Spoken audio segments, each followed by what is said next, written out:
Welcome, everybody. Welcome to another episode of the Lifestyle Project. Episode 3, where we show you our version of living an abundant lifestyle. There's my little almost beat you to it, babe. My little intro bit that it's just sticking now. It is sticking, isn't it? I like it. It's good, guys. Welcome. We're super pumped to be here. So excited.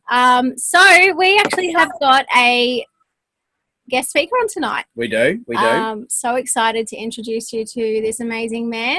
Met him recently in Airlie, and we're excited to pick his brain on his story and have him tell it. Hey. It's been a very interesting story so far, and I'm super excited because we haven't really scratched the surface on the depths of this human being, which I cannot wait to pick him apart. So it's going to be good. So guys, awesome. I really want to welcome Mark from the Everyday Adventurer here.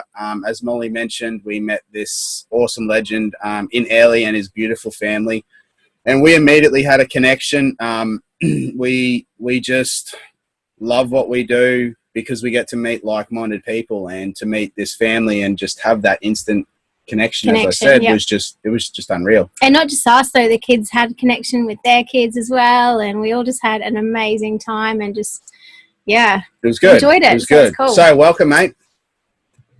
Yeah, thanks guys. Awesome to be here. Super excited for what's my first episode of the Lifestyle Project podcast. So yeah, really excited. Excellent. And guys, you will be hearing a lot from Mark. He will be featuring quite a bit on our podcast. So we hope you enjoy tonight's podcast, and we'll kick things off, eh? Definitely. So, mate. If not, let us know, and you might not see me too often. It might be the one shot. I'm sure we'll get all good positive reviews, mate. Don't stress. Exactly. I guess, man, what's going on at the moment? Whereabouts are you in this big country that we live in? Yeah, so right now, I guess, it's a pretty open question, and I like it. So, yeah, right now we're based in beautiful Toowoomba, and we've been based here for all of 2 nights now. So, very much similar to you guys, I guess. My story, or my family story, is pretty similar, where we sort of travel around full time, and or I guess use the word travel around pretty loosely. We live in our caravan full time and work on the road. And so right now we are in Toowoomba. We've been full time in the caravan for around 22 months or thereabouts. So the start of 2020 we kicked off, and so we've been full time in the van since then. And basically managed to cruise around a bit of New South, most of Queensland, a lot of Queensland, fair bit in the Territory, and sort of fumbled our way around through this crazy COVID time that we're in at the moment. So that's where we're at. It's actually funny you just said COVID, because I just wrote down. Oh, is that what that says? I just wrote down COVID. How's it been for you guys? Obviously, traveling through this crazy time as well. Is it kind of put a bit of a hindrance on any plans, or what have you guys kind of done to, I guess, dodge and weave, probably like most people have done? Yeah. So I guess initially our plan was, to, I guess, not too dissimilar to other people. You sort of hit the road with this grand plan, and you're going to go and do a lap of the country and do all these weird and wonderful things. And so we were on the road. We sold our house. So I guess our backstory, we used to do the same old story with full-time work and all the rest of those things like everyone else does, and sold the house and, used a bunch of leave and heaps of savings and all that stuff with this grand old vision of going to live in the caravan. And so 10 days in, we got 10 days in on the road, and we were basically taking a hike from Bateman's Bay for an overnight drive up to Hervey Bay in Queensland. So it was about 23 hours of driving to basically get ourselves bunkered down for 3 months of COVID lockdown. Because at that stage it was like coming into, so when I say 10 days, we'd been sort of on the road and living in the caravan for a bit longer than that, but we had 10 days of, I guess, what you'd call travel. And then, basically we had to do this big run up to Hervey Bay to get out of the cold and bunker down at Hervey Bay.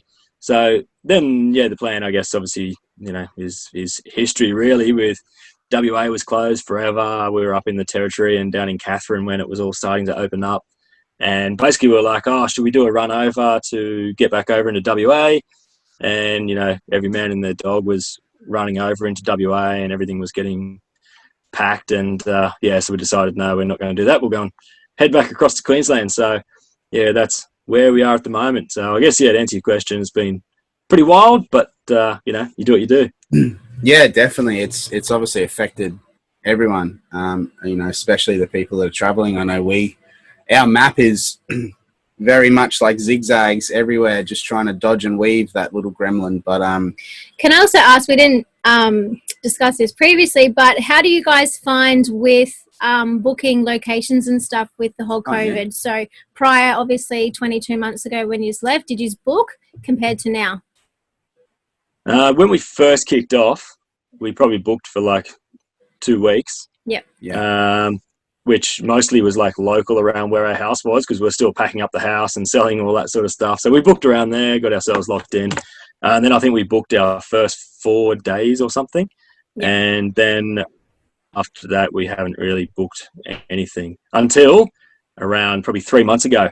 So the whole thing has been like pretty loose, pretty open, and that's kind of how we like it, really. We sort of just float around and do our thing.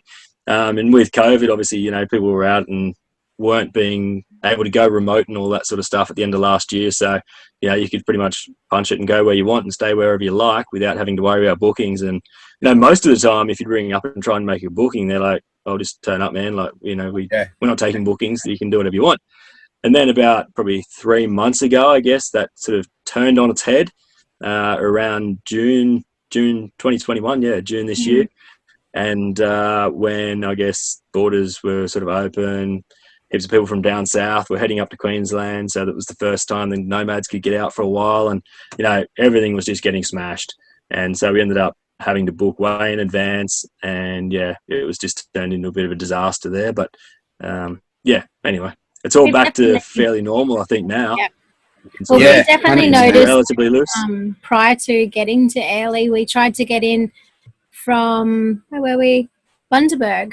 Then we went to Clairview and we had to book that. That was even packed because of, well, we've been to Clairview 3 times. And if you guys know Queensland, the Bruce Highway, Clairview's out in the middle of nowhere on the coastline. And it's beautiful spot, but usually it's not packed. But, yeah, we had to book, just got the last waterfront side, and then the only place we get into next was really Airlie. So we were pretty lucky to do that. The amount of vans on the road as well that we've noticed, you know, over the past 6 months even has just been insane. It's like it's tripled.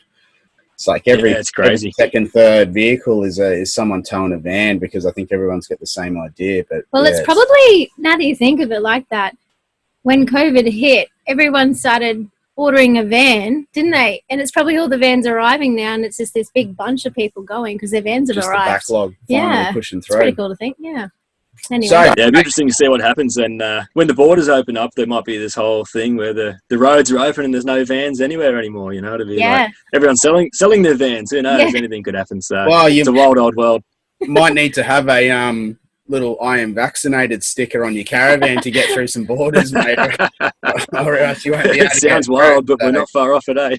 You know what they'll probably make you do is put one of those big QR stickers on your car, and you got to scan it when you go through to see it, and it'll come up to say that you're vaccinated. That's the crazy world that we live in, unfortunately. Anyway, but let's have that topic another time, mate. That's a rabbit hole. That one is. It is. Mate, so I guess 3 questions that, you know, obviously we've kind of tapped into a little bit of your story, but 3 questions that I like to ask, that we like to ask. Where have you come from? Where are you now? Obviously, we've kind of touched on that a little bit. And where are you going? What's the future look like for the everyday adventurers? Yeah, so I guess, my story, I don't know, is no different to everyone else out there. At the end of the day, we've sort of basically going down the academic world, right? So, you know, I've finished same age as you guys. So straight from school, going into university, you know, I was going down the road of getting a bunch of uni degrees and going out and trying to get these good corporate jobs and all that sort of stuff. And, basically, you know, growing the family and all those things. And sort of got to the point where we're like, well, hang on a minute, what are we even doing this for? What's this all about? Like, you know, why are we going down this road? And sort of started to get really lost. And, so then that sort of started to open itself up into a new world for us, which was I was starting to look around at a whole bunch of business ideas and what I wanted to do in the world, and I guess a bit of soul searching type stuff.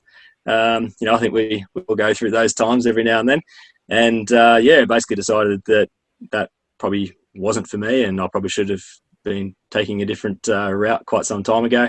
And so I started building a company and a few other little side ventures at the time, and still, I guess. And so I continued on playing with those things, and hit the road. So obviously now we've been on the road for a while, and from here on for us, in terms of where we're going to live and all those sorts of things, I don't know. Are we going to go back in the house sometime soon? I don't know. All of those questions, I really don't know. At the moment, I guess, it sounds wild, but it's kind of cool just doing what you do, not really having that level of detailed plan, and knowing that, I guess, you've got the big picture vision in mind. And for us, it's all about, like, how do we get that time with the family? How do we spend our time working on meaningful things that matter to us? How do I spend my time and energy getting this company up and running and all those sorts of things, right? So it's for me, it's all about how do we make those things happen, kick those goals, and the rest of it will just fall into place. We'll make the detailed plans after that. So Love it, man. It doesn't really answer your question, but that's kind of where we're going. It does, though, because it's opportunity that you have available to you. And that's what we're all about, hey? Well, it's like my little punchline at the start. It's, it's that abundant lifestyle. It's that, doesn't just stop at one thing. I was on a podcast today with Molly, and one of the things that I said to this lovely lady that was interviewing us, and I said to her, do you know what really, like, makes me kind of sick to my stomach is the thought of living in a suburb, working a job Monday to Friday, coming home on Friday, just having a beer with the neighbours, talking the same old rubbish, more concerned about my lawn than, life in general.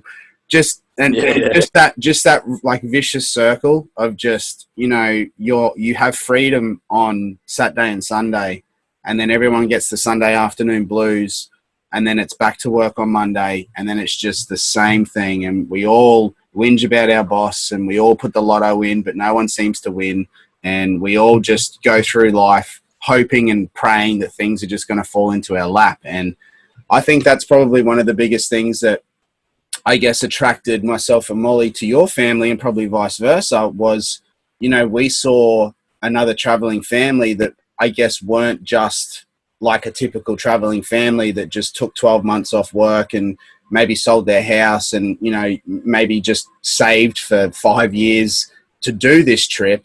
You guys were working on the road. You were working for something bigger.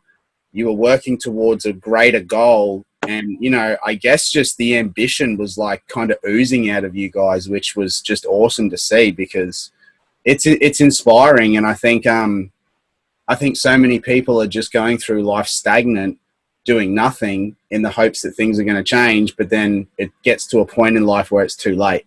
And then also they go on the trip, and then they have to go back to their old life, and they just have this different mindset of, I don't want to go back to that life, and it's hard, but they can't. Probably makes it even worse. It does, yeah, because they're used to having those reality. 12 months off, and then imagine how hard that would be. Here's to, for the people. I think that's the important thing, though, right? It's hard, yeah. Yeah.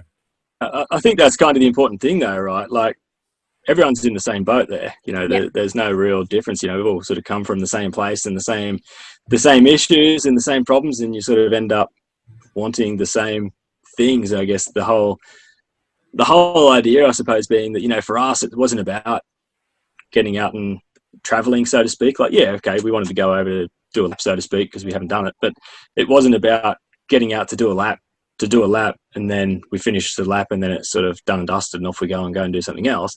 It was about how do we go and create the opportunity to go and kick the bigger goals and create the life that we want for ourselves, which is around, I guess, building businesses, building the company, and how do we create that bigger picture life. And it just so happened that going to live in a caravan and sort of liquidate for a while seemed to be the best way to go and do that.